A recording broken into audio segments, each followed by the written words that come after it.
Hello. Hi. Hello. Kaming baby. You ready? He's like, oh my gosh, it's you. Hi, Robert. Ang haba talaga. Robert, you wanna stay on my side? Hello. Like, this is Okay. Saan tayo, Day? damn. Kanlili. Kanlili. Kay aapong Aurora. Kanlili. Kanlili Dam. Maria Aurora. The name of the town. Meron mga restaurant dito. Yeah. And there's the dam. Yeah, and there's the dam. Saan? Where? Ay, kakain tayo, di ba? Ay. Ayun o. There's the dam.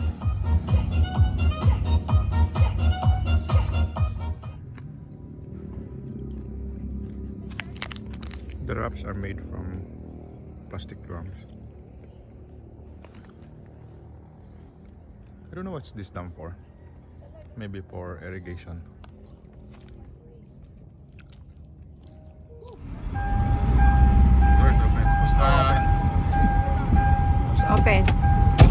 Is it yours, man? Wait lang. Okay.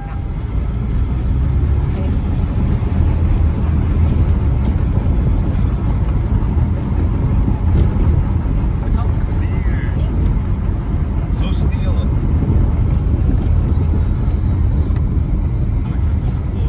Para yung sa Tagpuan Farm.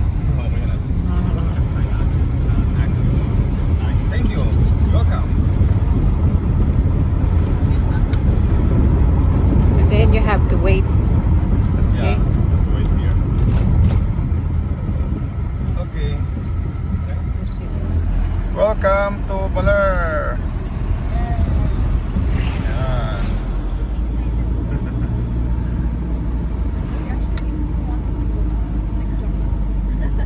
Look at them. E-scooters. Electric scooters.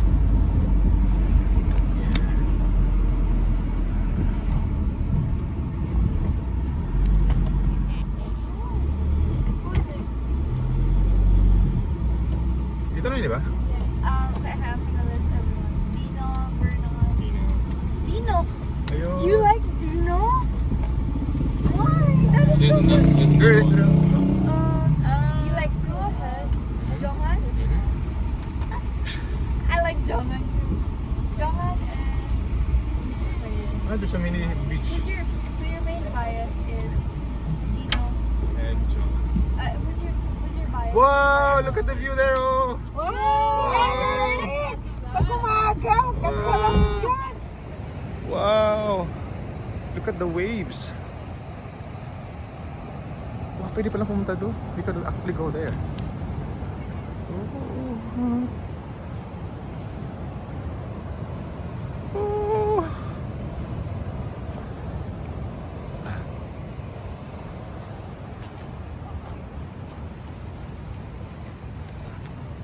Hey Robert, what are you doing?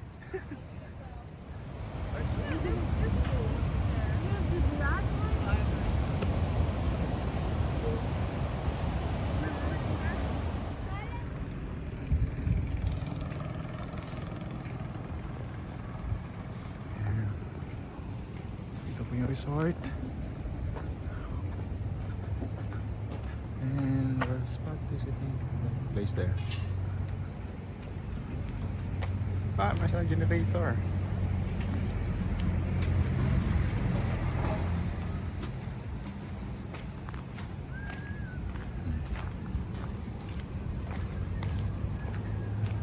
Pool. Hi. Hello. I like their pool. Continuous flow of water, meaning it's kept fresh. Yay! Hello. There's us. Hello. Hi. Hi. Hello. It's nice to play. Ang maniniyot. Hello people. Hello people on top. Where are you? This is nice place to stay. Oh, I missed one. Yun pala. Rock formation over there. It's ang kanilang pool. It's not tiled. It's only painted. It's not too bad. I like it's there's continuous flow of water. Yeah. Oh, dandan!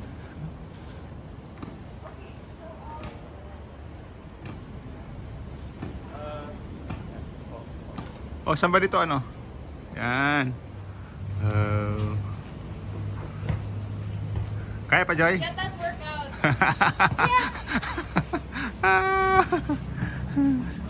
Very few left. Yan.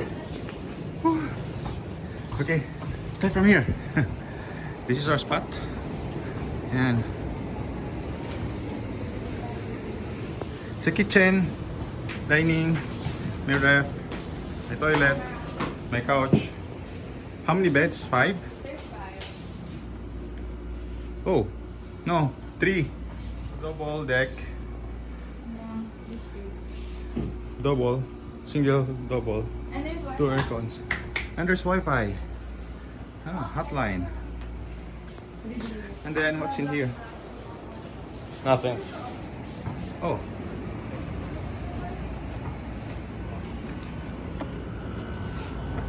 Just maintenance access. And that's the view. Anita Hill. Oh, laki ng bato. Delikado ito umulan.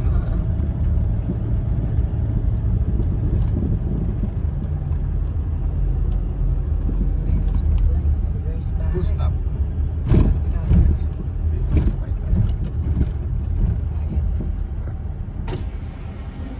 Ano po? Magkano po? Magkano po? Trans pong 15 pesos per head. Upper head, upper head. Kalilan po kayo. Lima po. 5. Yung aso walang bayad, no? Kasulat na lang po isang pangalan. Malayo pa po. Malapit na po. Malapit na. Meron pong entrance fee, ay entrance fee na 15 pesos. Wow, nice. Oh, ha? Oh, thank you, Bob. Mas pinaki Papa. Dito doon nagtago yung mga ano, yung mga nakaligtas. Oh, ang ganda pala. Oh, look at that. Wow. So Oh. close to our place. Yeah. 4 minutes lang eh. Good thing. Ayan! Wow, it's so nice. Good thing I asked Bob. Oh, there's Ermito Hill. It can work. Robert, there's a dog. Siya picture tayo dito. Yep, once. Okay, that's Baler. Yan, this is Ermita Hill. There. Hi, sorry. There. Ermita Hill. Baler. Oo, sige, later. Ano daw? Picture na daw tayo. Sige, picture mo kami. May camera ka? Oh, yung camera daw mo ang gagamitin. Sabi picturean mo kami. Akala namin may camera ka eh. Sige, picturean mo kami. Picturean mo kami? Yay! Hello, Rover! Robert, ay, Robert. Rover! Hello! Enjoy siya, enjoy. That was so much fun. Yeah. Yeah. Ano ba pangalan ng aso nun? Rover! Parang Rover. Ah, look at that, so nice. The wave. Pangalan na ano mo? Pangalan ng tatay ko po, Roberto. Roberto. Malapit din. Sounds alike. Sounds alike. Yan. Surfing. Ang pangalan niya? Si Robin Hood daw siya eh. Robin Hood, wala bang snake dito? Oh, talaga? Ibang ahas daw. Yung hindi na Dito. Yeah, go. The fish port. There's a restaurant. Siesta. Siesta. Door. Kaya tayo bukas. Yeah, tomorrow. See you tomorrow. Okay. So, kadaan mga kiddos.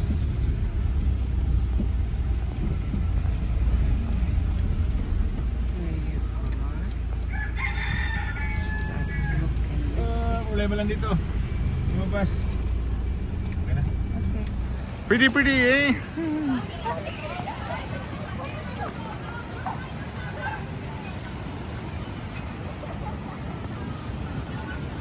White beach. White sand. Ganda oh. Wow. Uy, may tao dun.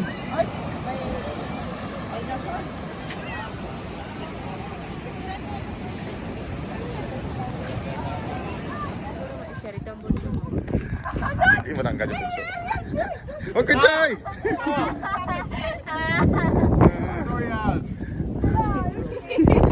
What happened to him?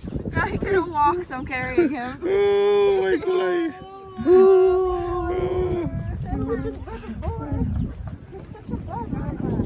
Tatagilid.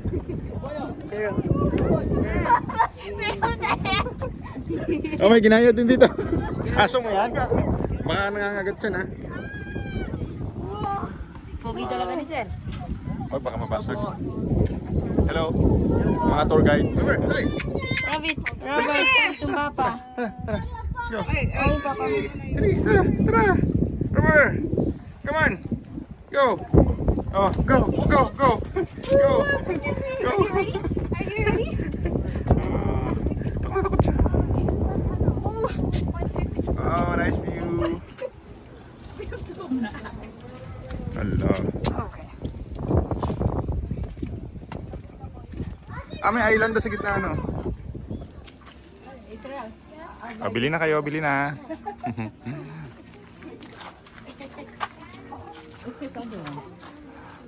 Souvenir. Samahin nyo na. That's the bridge.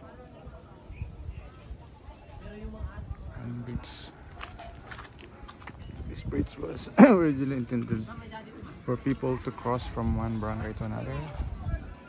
But it became so nice that it became a tourist attraction. We're going to the surf camp.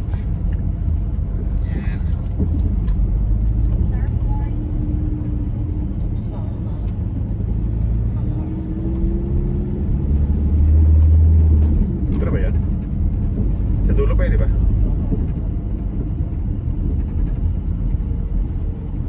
Uy, namimingit sila oh. Bistro.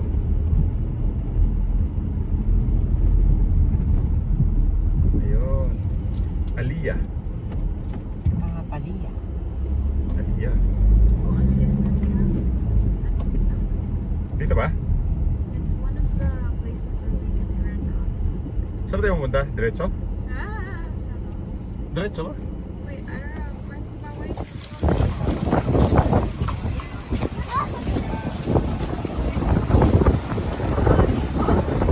Wow!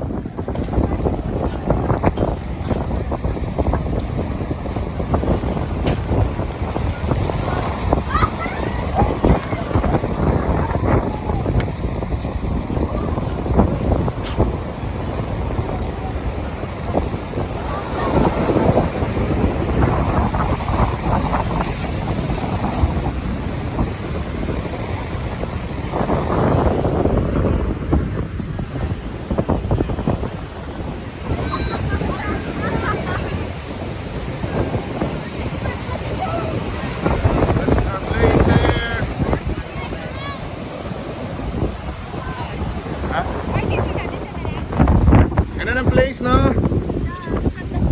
Yeah. During low tide, yung mga rock stones, lumilitaw. And you can walk from here to there. There. So dito makikita marami din bato. Yeah, nice place. The sun is beige. Yan, there's a place. There's a third floor. Yan, marami silang cottages. You can hang out, including this. Sabi din dito. Nice. Whoa. Thank you, Baler.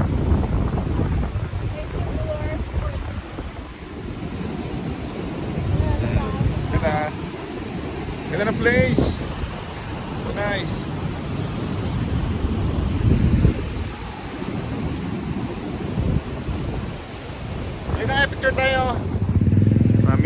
bayan ng Baler.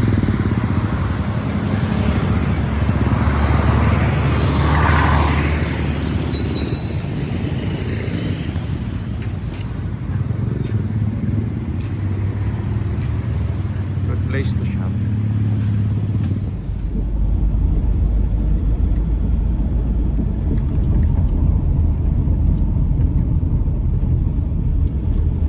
Look at that.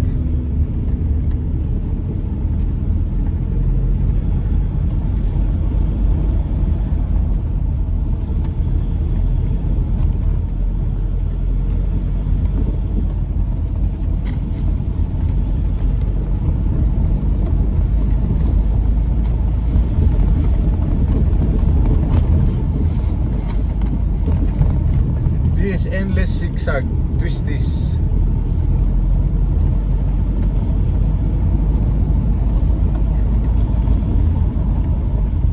What?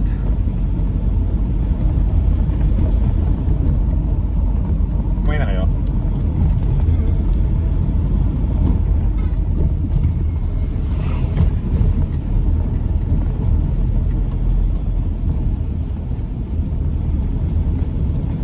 What?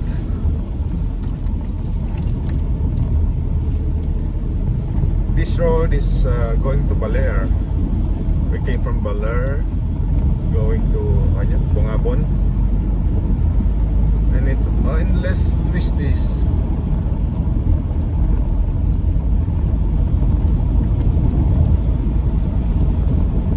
All right.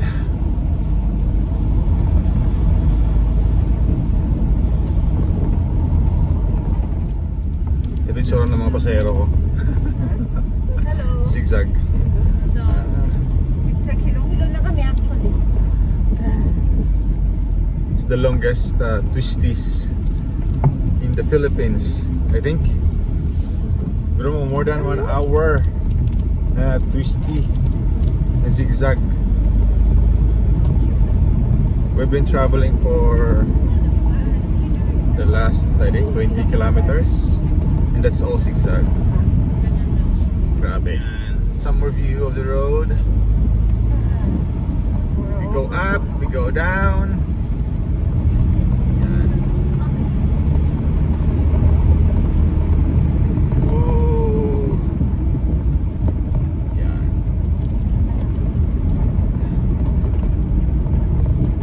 Look at that. Wow.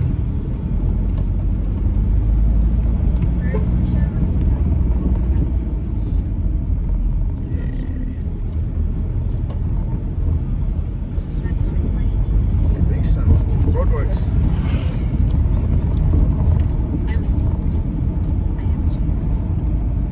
The riders, those riders that likes to do banking, this is the best place. Endless.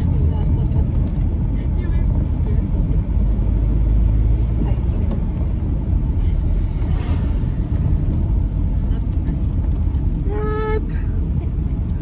Look at this. Pinatubod ang zigzag.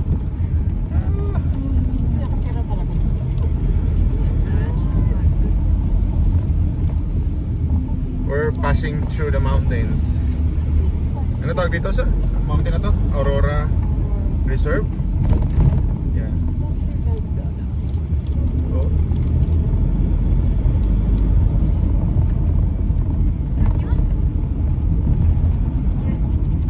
Prepare to stop.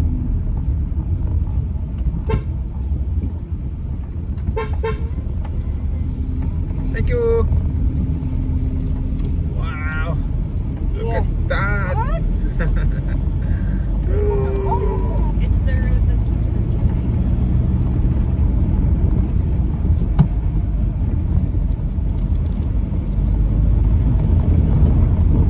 It's a very well built road, no? I don't know how old this road is. Yeah. I can only run like 40. Bakit yun?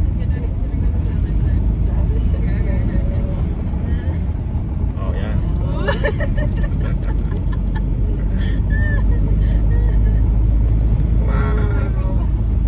May kulay. Wow. That's pretty. What? Your head, Hilo na ako. your head is spinning.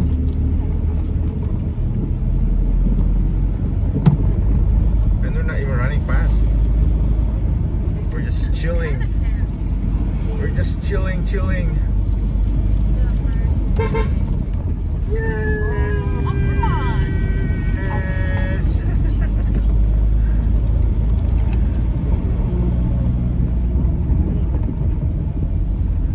Wow.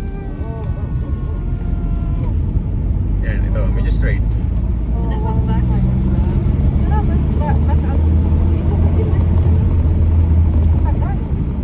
They're not that sharp compared to like dun sa may Bituka Manok. Only that this is very long. I mean, so many. Almost endless.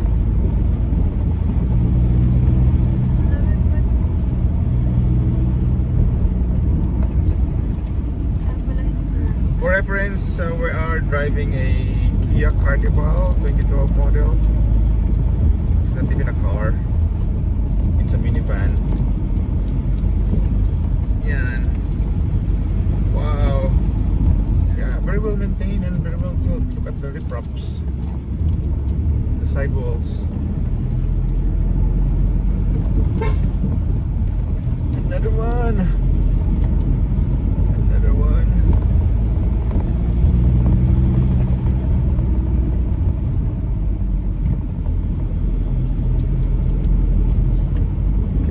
Okay. Let's not malaglag ulit galing.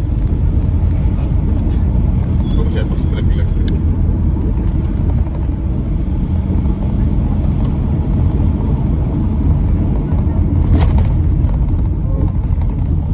We're following two classic bikes. Classic na.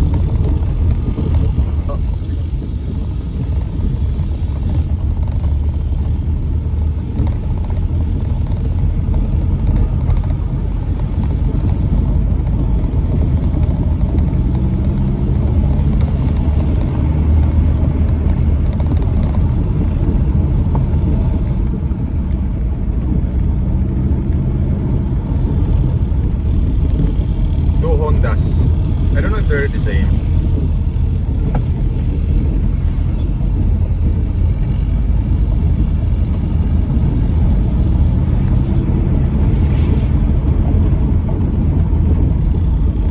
Itong huli, that's I know that's Honda C70. The one in front. It's another classic, but I don't know what it is.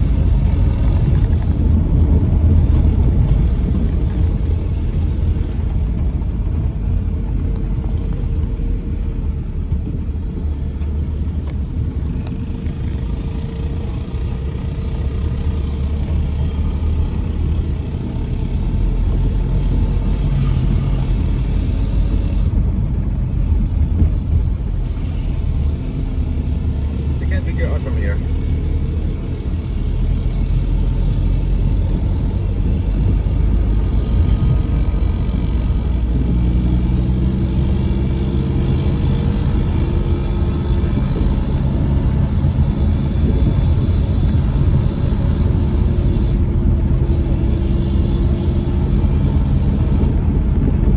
Takbo niya galing na lang mga 60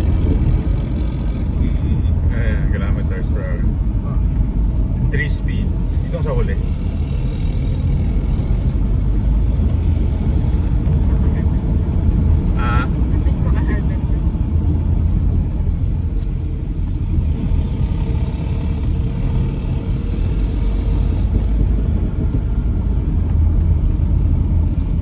That's enough. Yeah, pauwi na kami. Going home from Baler. We're taking Isentex right now. And the gang are all asleep, including what? Aurora? You're awake? Yeah. We're now in Yuk. And they're Clark.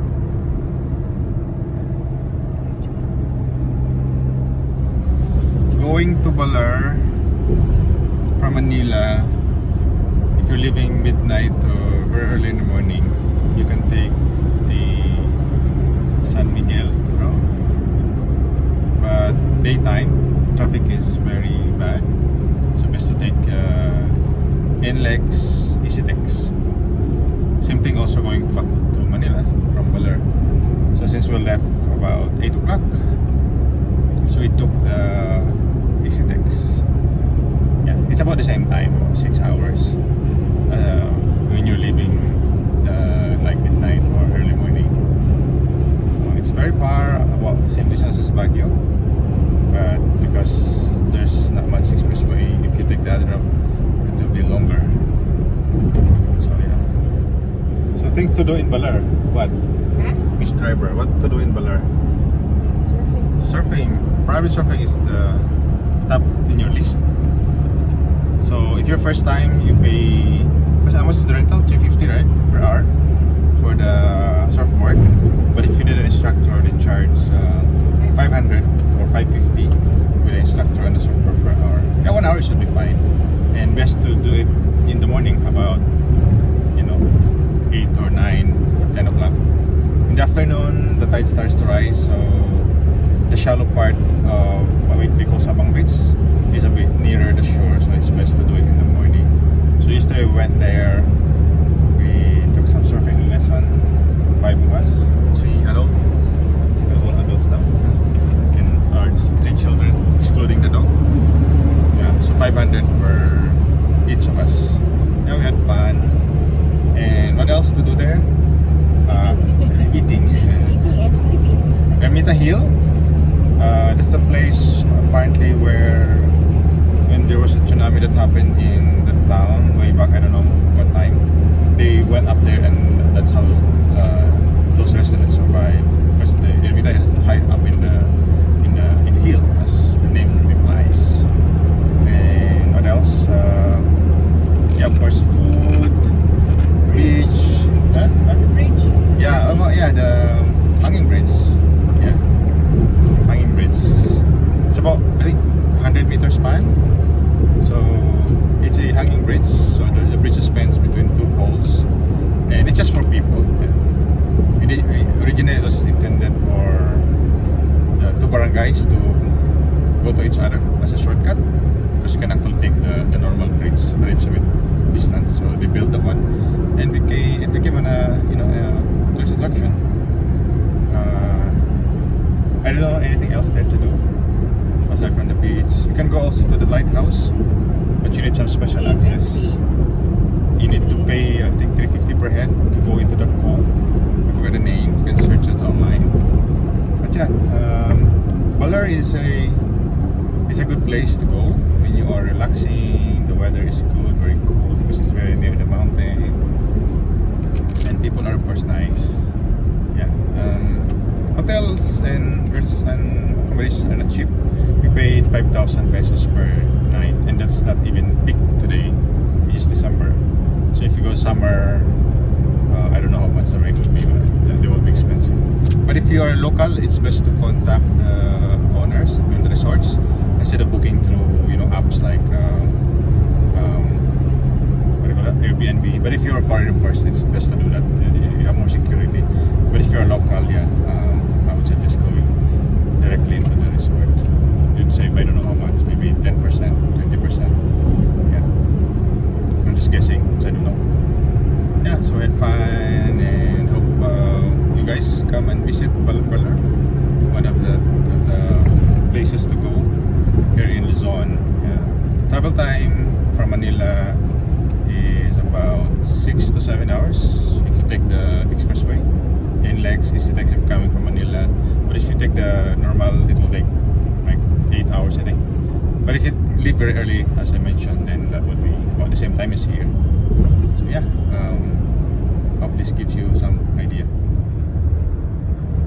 Clark North. Yep, alright. NLEX, 1 kilometer.